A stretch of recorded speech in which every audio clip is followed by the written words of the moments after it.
Muy buenos días. Los desayunos de Radio Televisión Española se han trasladado hoy a Salamanca, donde se celebra el 11º Congreso de Alumnos de Derecho Penal. Estamos, ya lo ven, en el Paraninfo de una universidad gloriosamente vieja que forjó su sentencia. Lo que natura no da, Salamanca no lo presta. O sea, que viene a decir más o menos que para ser sabios tenemos que poner algo de nuestra parte. Y estamos también al lado de lo que, para más emociones, si existe un aula universitaria por excelencia, está aquí, es la de Fray Luis de León, al que Cervantes titulara de ingenio que al mundo pone espanto.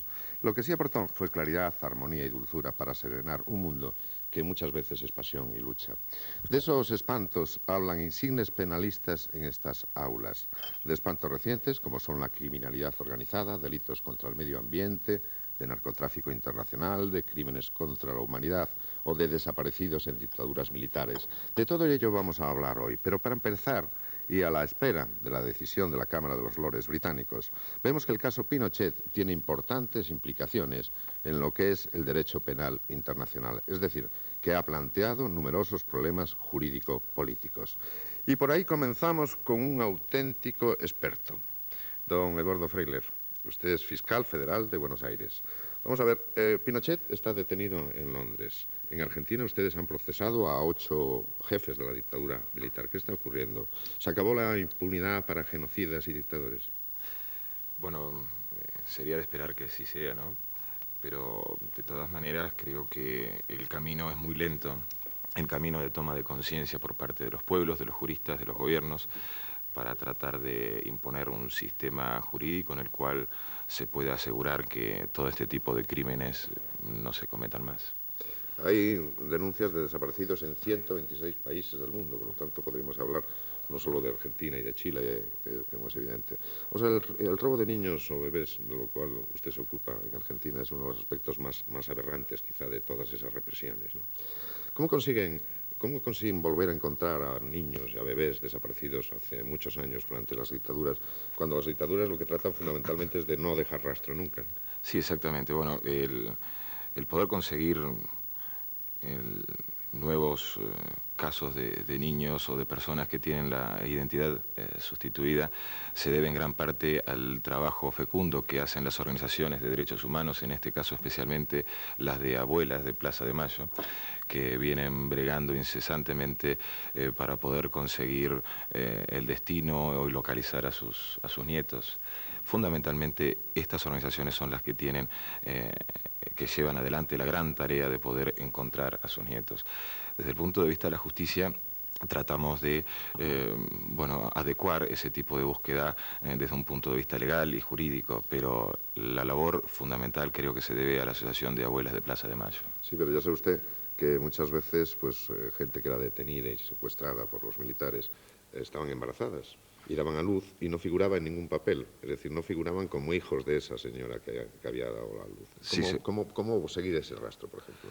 Bueno, es muy difícil, incluso es difícil probar también esos embarazos, porque para probar que ha habido un nacimiento, los médicos por supuesto no los anotaban, los médicos que asistían a esos embarazos que tenían lugar en centros clandestinos de detención, en un marco bastante horrible, por cierto. Nosotros contamos fundamentalmente con los testimonios de los sobrevivientes de esos campos de concentración, que son los que nos cuentan, nos dan cuenta del horror allí vivido, el horror allí sufrido. No en todos los casos podemos constatar que esta persona ha sido detenida porque las detenciones no eran legales, eran todas ilegales, se hacían dentro de un marco de clandestinidad, y no en todos esos casos podemos contar con algún certificado de embarazo por parte de algún médico, ¿verdad? Vamos a ver, Chile dice que quisiera enjuiciar al general Pinochet, al dictador Pinochet, en Chile. ¿Pero usted cree que eso es posible? Porque, vamos a ver, tiene inmunidad por senador. Después hay una ley de amnistía. Y en el último caso, una vez superados todos los obstáculos, tribunal militar, que está controlado fundamentalmente por gente que trabajó con él durante muchos años. No en vano fue jefe de las Fuerzas Armadas también.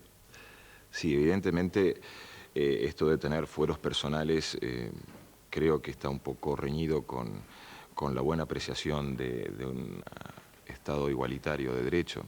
En la Argentina también se ha intentado y se está intentando actualmente que los militares sean juzgados por los militares. Y yo creo que esto es un tribunal administrativo, que serían fueros personales, por la Constitución argentina están prohibidos. Y en el caso específicamente de Chile, bueno, yo creo que si se pueden adecuar las pautas normativas y legislativas como para poder dar un marco justo y legal y garantístico para un juicio futuro, se debería hacer. Yo creo que Chile tiene la obligación de darse a sí mismo una respuesta. Creo que todos los pueblos tienen primero la obligación de dárselas a sí mismos. Bien, ahora seguimos con este diálogo, pero con nosotros están dos excelentes periodistas, les viene de Natura también, ¿no? Julio César Iglesias, buenos días. Fernando Jauregui se ríe, o sea que no es de Natura, es de aquí, de la Universidad de Salamanca, de estudiar, de mucho codo, ¿no? También, claro. De mucho De los codo. que estamos aquí, ¿quiénes hemos estudiado en Salamanca? Hombre, pues la verdad es que tú. Ah, correcto. Bueno, también estuvo Correcto. aquí con Unamuno, estuviste ya en la época aquella, ¿no? Bueno, yo he respirado el mismo aire, pero unos cuantos años después. ¿Ah, sí? Ahora desde hoy vas a hacerlo tú también, así que tranquilo, que ahí me vas a alcanzar. Señor Freiler, buenos días. Buenos días. Después de la Segunda Guerra Mundial se celebra un juicio que ha tenido una repercusión pues legal, pero también literaria y cinematográfica. En Nuremberg, los juicios de Nuremberg, juzgan a los jerarcas nazis, además de a otros criminales de guerra en años sucesivos. Aquellos juicios se les hizo un reproche, se les dijo que era un juicio de los vencedores a los vencidos. Pero ahora ya hay una reclamación, creo yo, casi unánime, de un Tribunal Penal Internacional. Por cierto, en este Congreso de Alumnos de Derecho Penal ha habido una mesa titulada exactamente así. Digo, una reclamación de un Tribunal Penal Internacional que está en vías de formación ahora mismo, pero yo quiero preguntarle qué características debe tener ese tribunal para tener una autoridad moral indiscutida y ajena a la famosa injerencia en asuntos internos, porque cuando ahora se quiere juzgar a alguien de determinado país, inmediatamente se invoca desde ese país la figura de la injerencia en asuntos internos, en fin, como freno al juicio. ¿Qué caracteres debería tener y quién debería patrocinar ese Tribunal Penal Internacional a su juicio, señor Freiler? Yo supongo que el carácter fundamental que debe tener es el del consenso de los pueblos, y digo de los pueblos más allá de los estados. Consenso de los pueblos, que es lo que le va a dar una verdadera legitimidad a ese tribunal internacional. Creo que es lo primero que debe existir. Y digo consenso porque es posible que en el futuro es deseable que adhieran lo más rápido posible los 60 países necesarios como para que este tribunal pueda comenzar a funcionar. Pero también tengo miedo que muchos estados en algunos momentos lo hagan por presiones.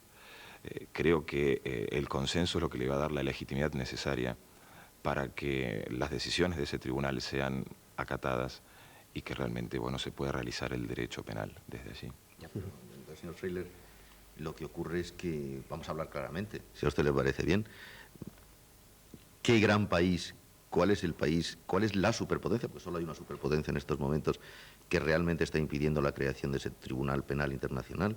Porque claro, estamos aquí en un curso, en Salamanca, en un curso interesantísimo, en el que se está hablando de los abusos contra la humanidad, de los abusos de los estados contra la humanidad, de los genocidas, de los grandes dictadores que están realmente causando unos perjuicios a las libertades terroríficas. Pero ¿quién decide dónde se para, dónde se limitan esos perjuicios? ¿Quién decide qué estados son los que abusan y qué estados son los que no? Porque claro, tenemos un gran gendarme internacional. Yo no quiero volver al lenguaje de 1968, pero es que en algunas situaciones parece que estamos otra vez en lo mismo, ¿no? Sí, verdaderamente que para ejercer el derecho se necesita tener el poder para poder hacerlo ejercer. Esa vis compulsiva la tiene que tener algún Estado con una posibilidad suficiente. Y necesariamente hoy vemos que las determinaciones de esta materia corren casi en exclusiva por parte de los Estados Unidos de Norteamérica. Creo que es peligroso tratar de que un solo Estado se erija como Estado gendarme de toda la humanidad. Máxime teniendo en cuenta que esos estados, en el caso propio de Estados Unidos de Norteamérica, no tienen un mismo estatus legal. No quiero hablar que no tenga una responsabilidad moral, pero no tiene un estatus legal con nuestros países. Por ejemplo, en el caso que a mí directamente me convoca, como es los derechos de los niños, recordemos que Estados Unidos todavía no ha firmado la Convención de los Derechos del Niño. Entonces, pareciera...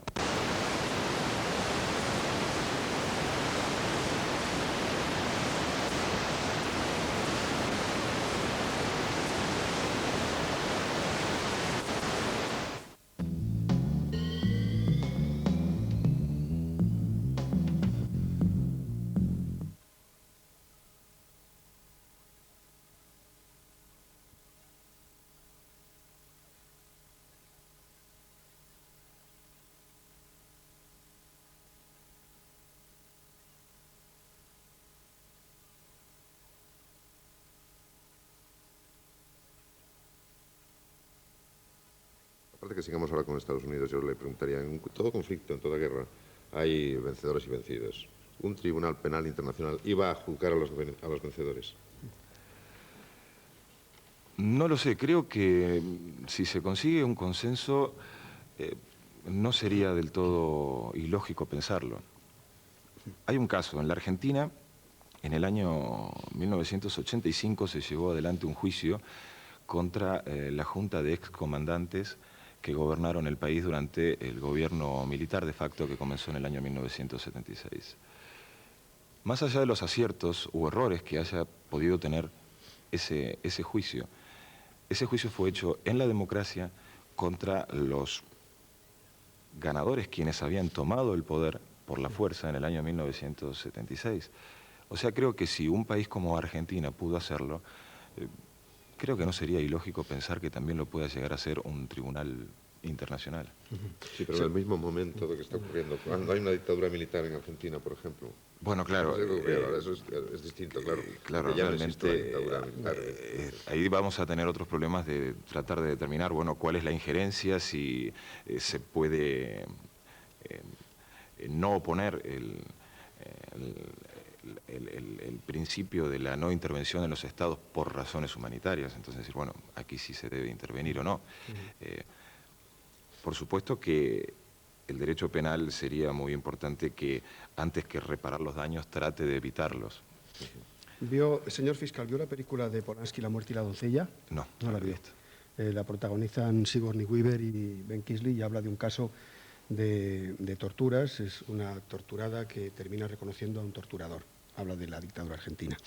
Y en la película, bueno, pues se relata el desencadenante, el conjunto de factores psicológicos que es complejísimo, sí, en la investigación y análisis de los problemas relacionados con la tortura y particularmente con todos los derivados de la acción de la dictadura argentina. Pero fíjese, yo tengo un amigo periodista cuya amistad me honra, se llama Vicente Romero, es un excelente periodista de Radio Televisión Española.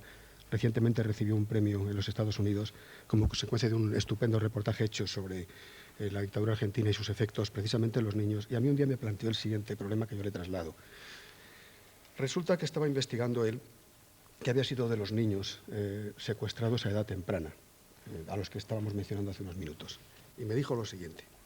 Resulta que ahora mismo puede ocurrir que uno de esos niños tenga, por ejemplo, 25 años y él crea que es hijo de un agregado cultural en una embajada o de un agregado militar en una embajada lejana, muy distante de Argentina. Es una persona que vive muy bien, que no tiene problemas familiares ni personales, y ahora habría que ir allí y decirle, este señor no es tu padre, este señor es el asesino de tu padre, probablemente participó en su muerte. ¿Cómo se resuelve ese dilema? ¿Cómo se resuelve ese dilema moral que hay ahí? Es decir, ¿hasta qué punto estamos autorizados a decirle a un chico de 25 años, este señor no es tu padre, sino más bien es el asesino de tu padre, o alguien que actuó de esa manera y acabó con la vida de él? Sí, bueno, realmente es un gran problema. En la Argentina ya han sido localizadas 50 personas. Es cierto, en los días de hoy estarán con 20, 22 años de edad. Uh-huh. Y cada día que pase se hace más difícil. Uh-huh.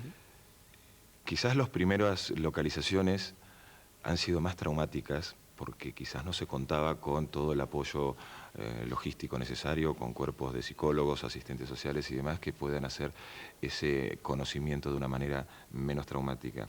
Pero En el día de hoy creo que se está, creo que bastante preparado como para poder ir accediendo, una vez que se localiza a esa persona, para que primero se lo ponga en conocimiento de una forma sugerida por el cuerpo de psicólogos y psiquiatras, que sea la forma de acercarse a esa persona lo menos traumático como para que pueda tomar una determinación de la forma más libre, ¿verdad? Claro, si esas personas no quieren saber nada, creo que tienen todo el derecho a no saber nada de su historia anterior. Pero yo creo que el derecho que tienen es al poder elegir. El derecho a la identidad de una persona quizás pueda ser un poco discutido desde un punto de vista cultural, social, pero creo que en el día de ayer estaba dando un ejemplo. Actualmente la ciencia médica permite hacer ciertas curaciones a través de trasplantes que sean necesariamente o patológicamente compatibles. Y esto puede suceder casi generalmente con el grupo de familiares de sangre. Pensemos en una persona de esas que tenga una necesidad curativa de este tipo. Él tiene el derecho a saber quién puede ser un histocompatible como para poder transfundirlo o para poder ayudarlo en una dolencia. Para hablar solamente de un problema médico. Esto como para poder determinar que existen un sinnúmero de cuestiones a tomar en cuenta para poder determinar si realmente es necesario decirle la verdad a esa persona o dejar las puertas abiertas como para que en el momento que esa persona quiera acceder a la verdad tenga la posibilidad de hacerlo. En la Argentina se ha creado un banco nacional de datos genéticos, a través de los cuales las personas que quieran saber si pueden tener alguna afinidad o no pueden ir a hacer un análisis de ADN y determinar si tiene algún pariente ubicable. Ha pasado hace muy pocos meses atrás.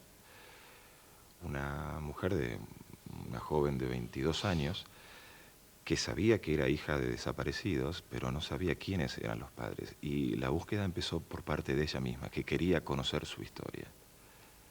Hay experiencias muy enriquecedoras. Ahí conozco un caso particular en el cual una chica que tiene unos 18 años al día de hoy, vive con la madre apropiadora, trabaja y mantiene económicamente a la madre apropiadora y también mantiene a la abuela de sangre que ha conocido. Y en el peor de los casos es que el padre apropiador, que ya es fallecido, aparte de haber sido el apropiador, fue el torturador y asesino de sus propios padres de sangre. Y esa persona, sin embargo, está viviendo y manteniendo, digamos, a estas dos familias, la de origen y la que históricamente le ha tocado en suerte. Hay otros casos en que los chicos no quieren saber absolutamente nada con su pasado. Pero aún así, en esos casos en los que no quieren saber nada, creo que hay que dejarles la oportunidad para que en el futuro, si ellos quieren saberlo, que lo puedan saber. Déjeme que le haga una pregunta un poco más genérica, apelando al jurista, señor fiscal. Aquí sabe usted que cuando se planteó por el juez Baltasar Garzón el tema de la demanda de extradición del general Pinochet, pues hubo una gran controversia jurídica, sobre todo en torno a si Pinochet era o no culpable de genocidio. Se lo pregunto a usted, ¿es Pinochet un genocida? Bueno, yo creo que para hacer cualquier punto de vista del derecho, para poder hacer una determinación de esa se tendría que dar a través de una sentencia. Le estoy pidiendo la opinión como jurista. Yo entiendo que sí. El problema es que no sé si en todos los ordenamientos tienen este tipo penal de la figura del genocidio. En el caso de Argentina, que a través de tratados internacionales que ha celebrado y se ha sumado a la Convención contra el Genocidio, no ha incorporado dentro de su ordenamiento interno la figura del genocidio. Entonces muchos entienden que no sería aplicable automáticamente esa convención. Yo entiendo que sí, y si no fuera así, creo que hay otros tipos penales que pueden ser aplicados subsidiariamente. Pero De todas maneras, entiendo que sí, que realmente el señor Pinochet es un genocida y que hay que juzgarlo por tal. Y creo que su genocidio ha sido cometido desde el Estado, teniendo el poder del Estado, teniendo un aparato de poder organizado, y que no se puede invocar la titularidad de ese Estado como una inmunidad para poder cometer delitos. Pues le advierto que, como decía Luis Mariñas, se va a salir de rositas de este asunto. Yo no lo decía. Lo sugerías más o menos. Bueno, eso es otra cosa. Fíjate cómo está en la Cámara de los Lores después de tanto tiempo. Lo que pasa es que ya lo hablamos después, si queréis. Porque lo mismo que la Cámara de los Lores está juzgando a Pinochet, vamos, está decidiendo si es inmune o no inmune, está todo el mundo juzgando a la justicia británica, ¿no? Porque ya se ha echado para atrás 2 veces. La segunda vez, además, con un cierto escándalo.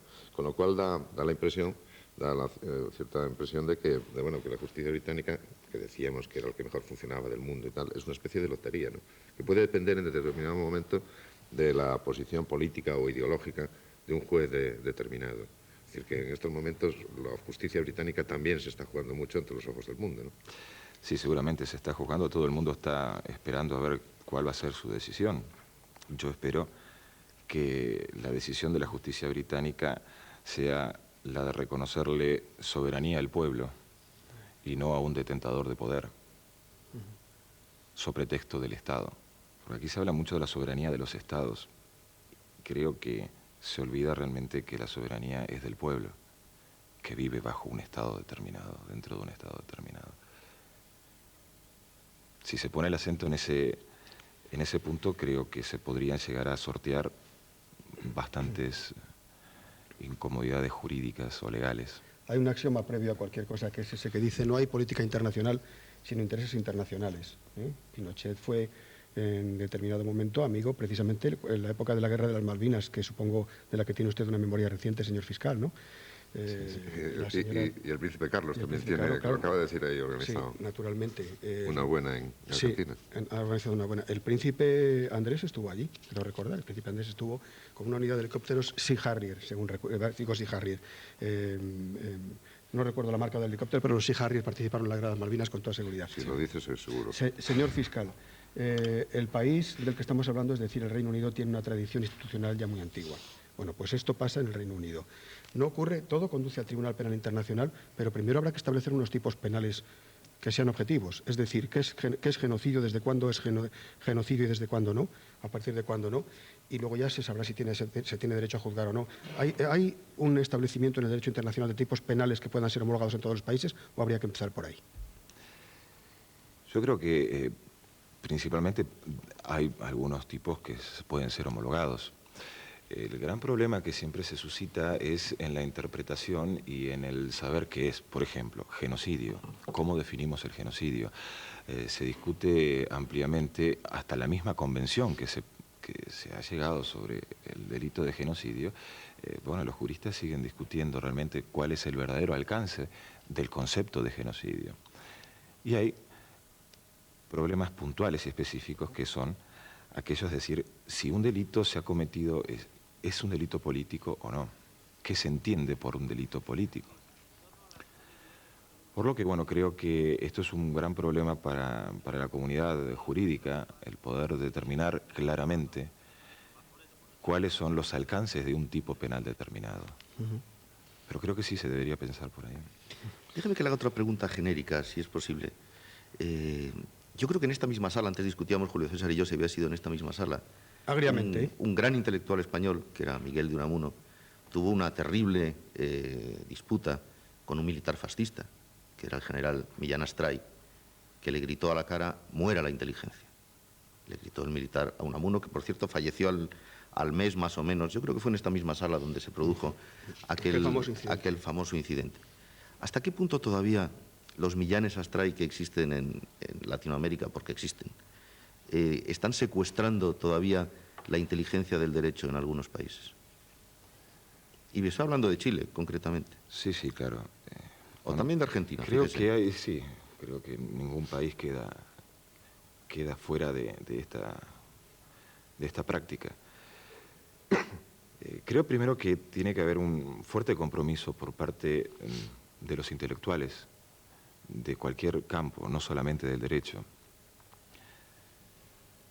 para de alguna manera dirigir y llevar un mensaje a toda la ciudadanía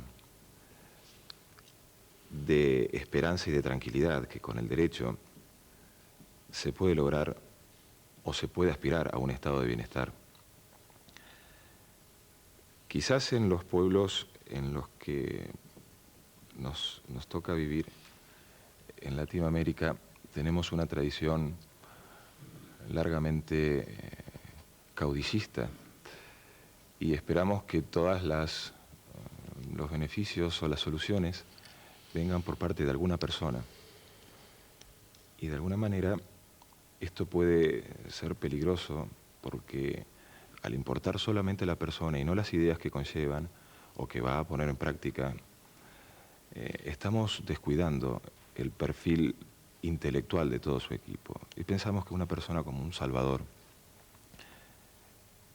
y muchos de ellos se sienten muy cómodos en ese papel, y creen que el derecho puede llegar a ser una valla para sus planes de gobierno. Y mucha gente lo entiende así.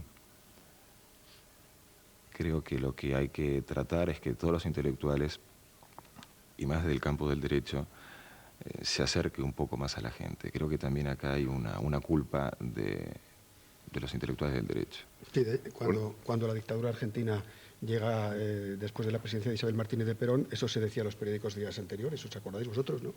Usted sería entonces casi un niño, señor fiscal. También. Seguro. Y nosotros un poco menos, Mariñas. Bueno, por lo menos ya. Pero se sabía, es decir, hablaba usted de la tradición, de la necesidad de una tradición, digamos, democrática que evite el caudillismo. Es que con 2 días antes se dijo, dentro de 2 días va a haber un golpe militar en Argentina, porque claro, ya la situación es insostenible.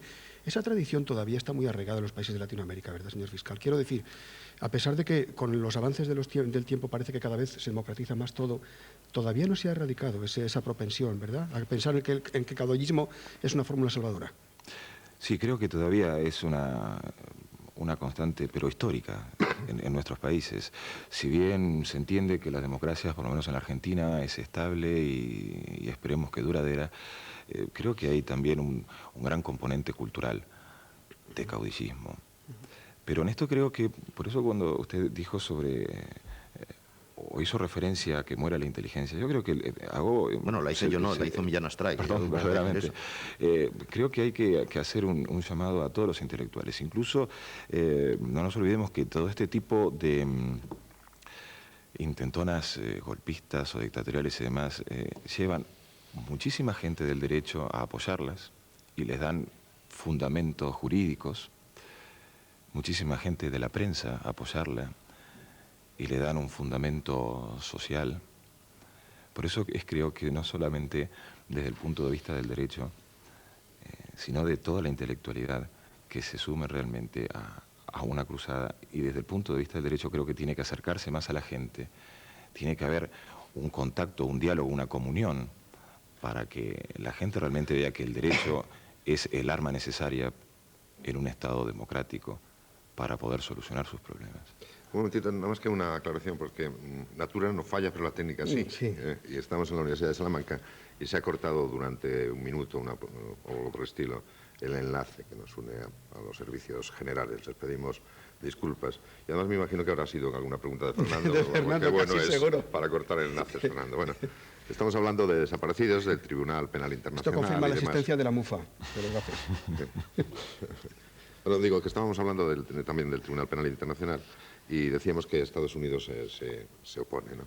Pero Estados Unidos utiliza un argumento, un único argumento que puede parecer más o menos razonable. El otro no, claro, porque casi todo el mundo se apunta a eso y hay que juzgar a genocidas y pararles los pies, sobre todo a los posibles genocidas o intentos.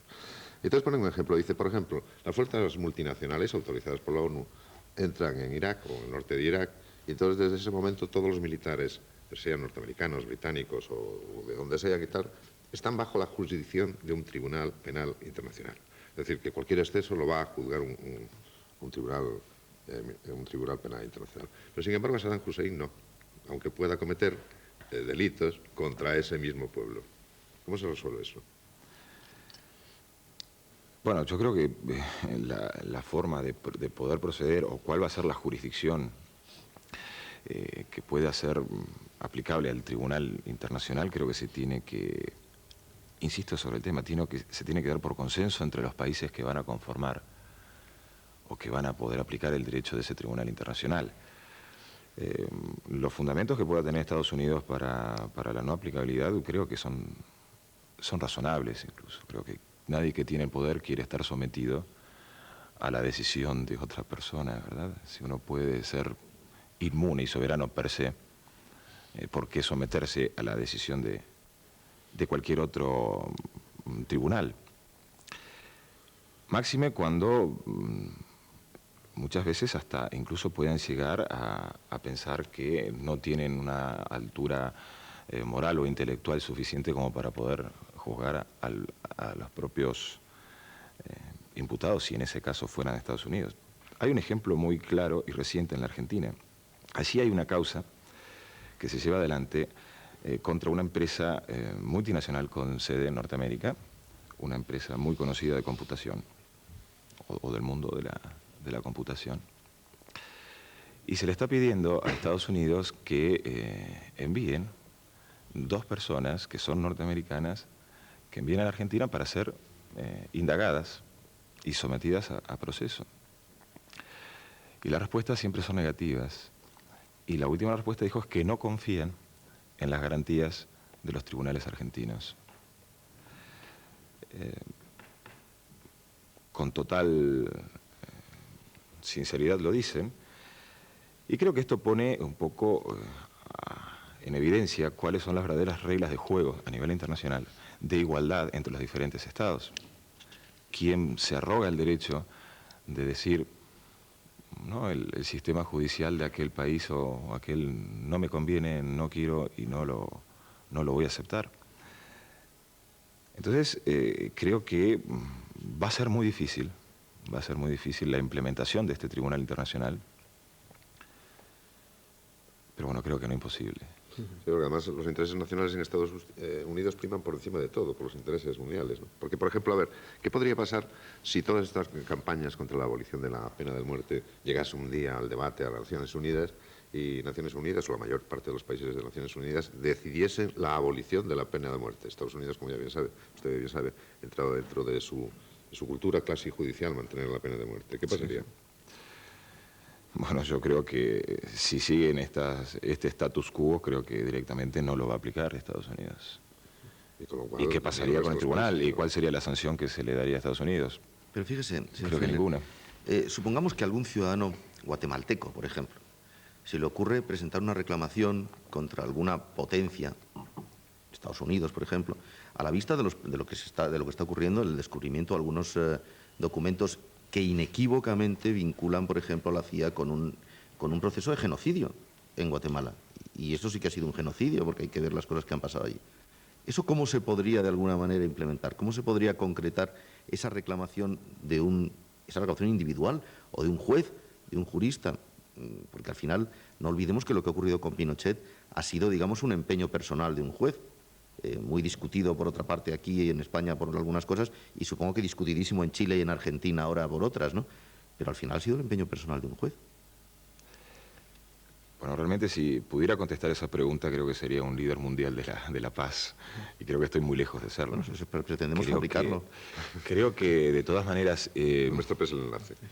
El clamor popular, esto que estamos viviendo hoy en Salamanca, esta organización de este congreso, este interés de los propios estudiantes de Derecho por abordar estas temáticas, creo que es lo que va a hacer que en el futuro tengamos profesionales del derecho con una concientización mucho mayor, que estén con más ánimo, con más ganas de poder luchar por estos temas, porque creo que sí que es necesario también mucho compromiso personal con estos temas.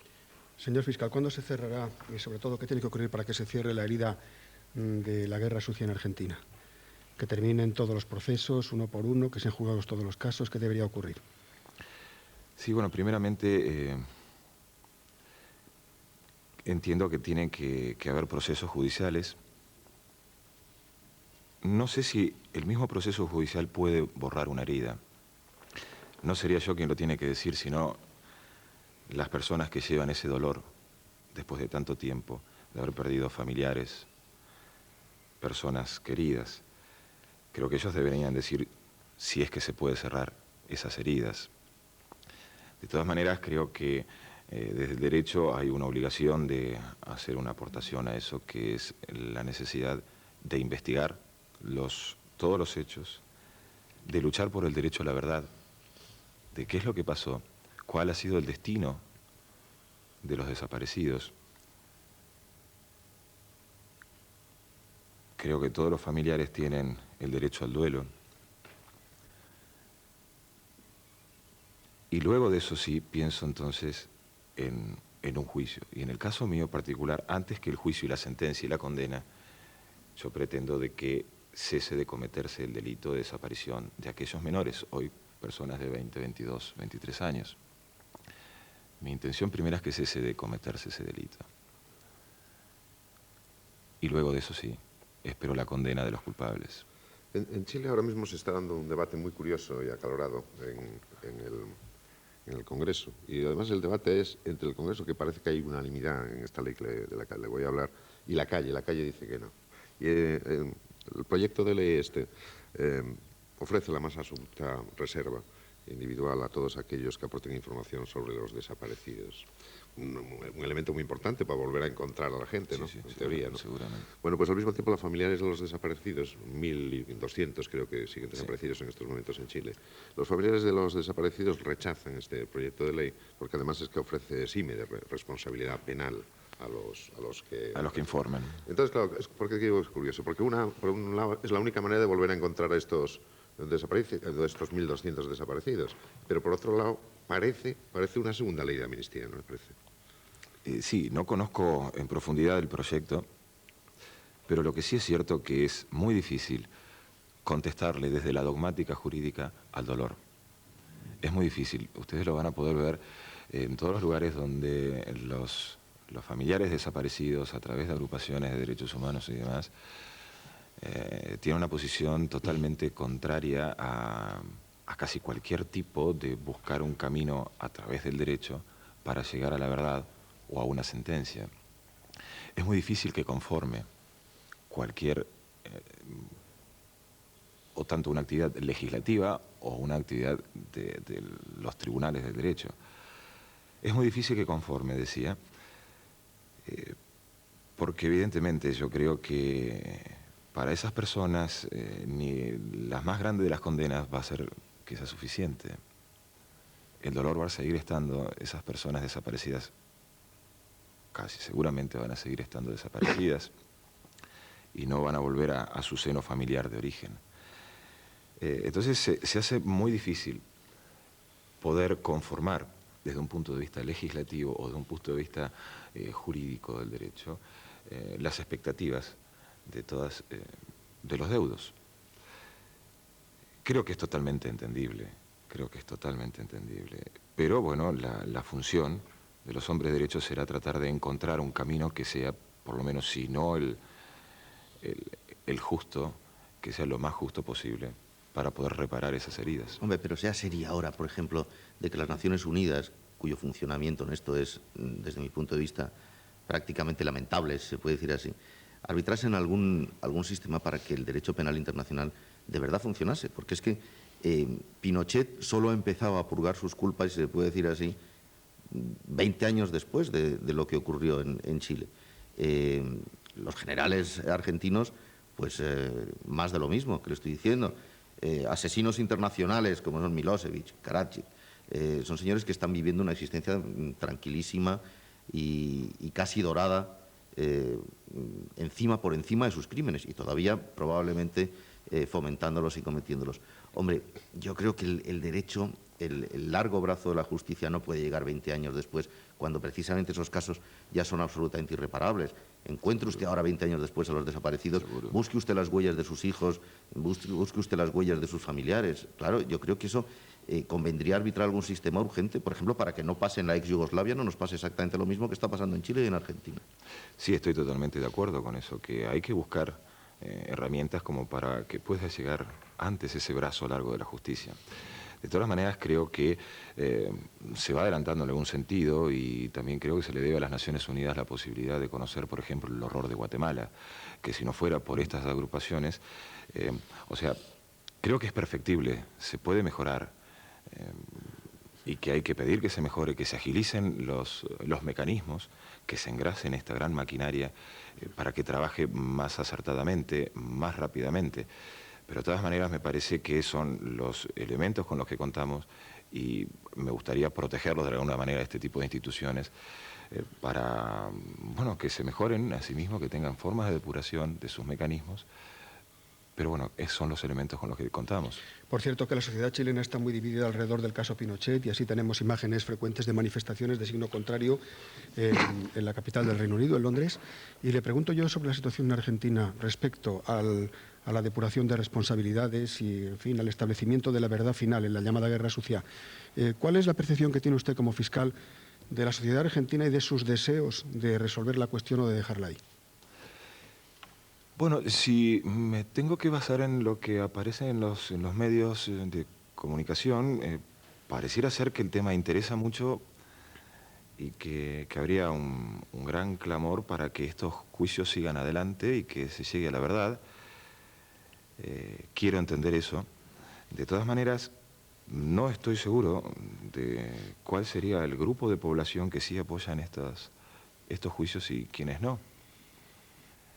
No podría aventurar porcentuales, pero bueno, por lo menos por lo que se ve, y si es que lo que los medios de comunicación reflejan realmente es el reflejo de toda la sociedad, pareciera ser entonces que hay un gran apoyo a que este tipo de juicio continúe.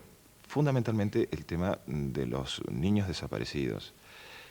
Otro tema sería el considerar, bueno, si se puede seguir o no los juicios que se habían comenzado en el año 85 y que quedaron quizás bajo la autoridad de cosa juzgada a través de leyes como la de obediencia debida, punto final, y luego los indultos.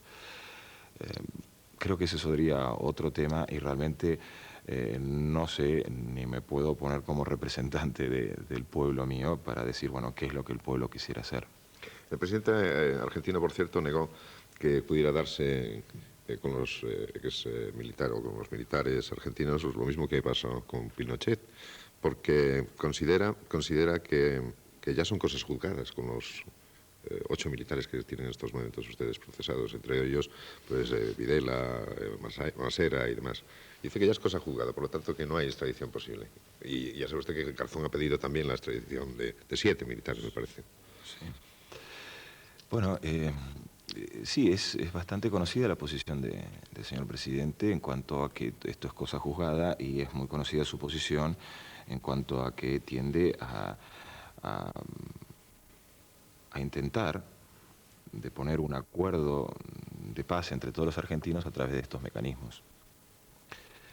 Bueno, yo entiendo que no, que en la causa nuestra que llevamos adelante, que no es cosa juzgada, que no se ha juzgado a estas personas en el año 85 por la puesta en marcha de un sistema criminal tendiente a la desaparición de menores en este caso. No ha sido juzgado en el año 85 según la posición mía, de mi fiscalía. No han existido condenas ni tratamientos. En aquel entonces solamente han sido considerados 7 casos de niños desaparecidos, solo 7 casos. En estos momentos nosotros estamos cerca de las 300 denuncias de niños desaparecidos, lo que sí nos da un marco, bueno, mucho más vasto. Y bueno, esta es una de las ideas por las cuales creo que esto no es cosa juzgada. Y otro de los puntos fundamentales que entiendo es que este delito se sigue cometiendo en estos momentos. En estos momentos hay una omisión por parte de los autores de este delito de no decir cuál ha sido el destino de aquellos chicos arrebatados a sus madres, sacados de ellas, ni bien se ha cortado el cordón umbilical. Creo que este delito se sigue cometiendo, por lo cual creo que es un delito permanente, por lo cual entonces no puede haber una cosa juzgada por un delito que se está cometiendo. Perdóneme, entonces, si no entiendo mal, ¿tendría fundamento las pretensiones del juez Garzón? ¿En cuál sentido? En lograr el la sentido extradición de los de lograr la militares extradición de argentinos. algunos de los generales que participaron en aquellas barbaridades Bueno, en Argentina. yo creo que sentido tiene. Habría que buscar y estudiar jurídicamente si eso es posible. Pero ¿Y qué creo que dice usted es posible? La extradición, yo entiendo que depende siempre, en última instancia, de cuál va a ser la posición del Poder Ejecutivo, que es quien tiene la última palabra para poder otorgar una extradición. Primero se hace un proceso judicial, pero luego es el Poder Ejecutivo el que va a poder Se me escapa autorizar. usted, señor fiscal. ¿O no? Le estoy pidiendo una opinión personal. Claro, Como jurista, es que yo le hablo a usted como jurista, ¿no? yo Como creo fiscal general de Buenos yo creo Aires. que se puede abrir al estudio, se puede y se debe abrir un estudio, obviamente, por una reciprocidad cuando un Estado requiere una extradición. En mi caso particular, en poco tiempo más seguramente voy a tener que dictaminar al respecto porque Suiza, la Confederación Suiza, ha pedido 2 extradiciones, una del señor Videla y otra de Macera. Entonces, sé que en los próximos días o meses voy a tener que dictaminar al respecto. No podría adelantar, evidentemente, una posición, pero bueno, entiendo que puede ser posible. Claro, no puedo opinar cuál va a ser la resolución final del Poder Ejecutivo porque eso escapa ya a mi incumbencia. Resulta que si Suiza reclama la extradición es porque hay personas de origen de naturaleza suiza Sí. que mueren en la época de la dictadura. Sí. Por otra parte, lo que suele contestar el Estado al que se le reclama la extradición es aquí, esto es una cuestión de jurisdicciones. Si hemos de juzgar, jugamos aquí. Dígame usted cómo se resuelve, señor fiscal, esa confrontación de...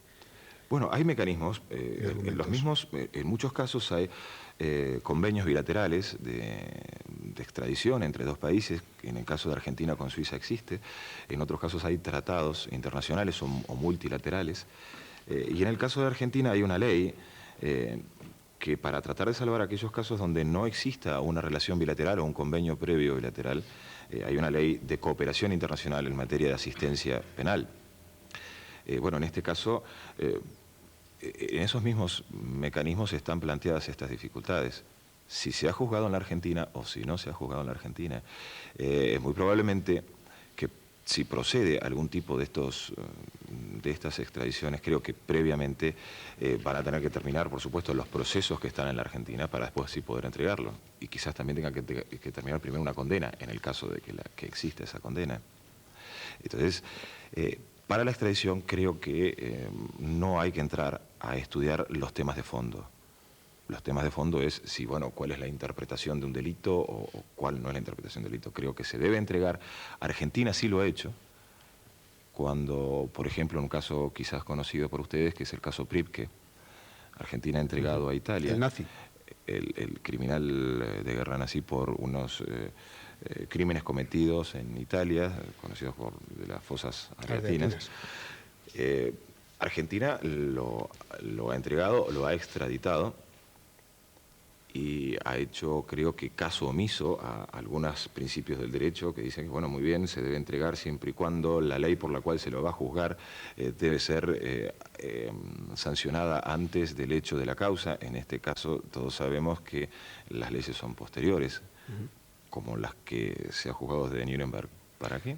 Bueno, nos queda 1 minuto y medio, me parece exactamente. Yo quería preguntarle casi para finalizar, le quería decir que una de las causas de la proliferación de guerras, de masacres, de genocidios, de deportaciones, es porque existe la cultura de la impunidad. Entonces, ¿cree usted que, no sé, que las futuras generaciones van a ser más combatientes todavía en la defensa de los derechos humanos?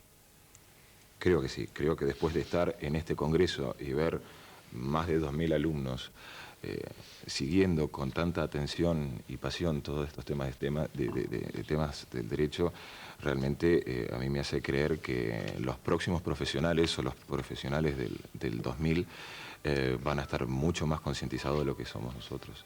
Y creo que, bueno, en ellos dejo una gran esperanza, pero realmente se puede vivir, se puede palpar. Al estar, por ejemplo, aquí en Salamanca y ver todo este caudal de futuros juristas, creo que es una posición bastante tranquilizadora hacia el futuro. Muchas gracias, don Eduardo Freiler, por estar aquí en directo y en los desayunos de Radio y Televisión Española desde Salamanca. Eduardo Freiler, que es fiscal federal de Buenos Aires. Muchas gracias. Gracias a ustedes, muy amables. Muchas gracias también, Julio César. Luis, hasta luego. Hasta luego. Vamos ahora a la clase, ¿no? Dijo Amancio Prada, siempre cantamos la misma canción. Esta noche nos han cantado unas cuantas. los Unas cuantas, estudiantes, ¿verdad? Las mismas que cantábamos hace un cuarto de hora. Gracias, Fernando. Adiós, He Fernando. descubierto que la interrupción en la conexión fue cuando hiciste una pregunta. ¿No sería porque estabas dando tú una respuesta? No lo sé, ¿no? Acabo Bueno, de oírlo. ¿no? muchas gracias, nos tenemos que ir ya. Estos son los desayunos de Radio Televisión Española, el lugar de encuentro. Volveremos el próximo lunes. Gracias.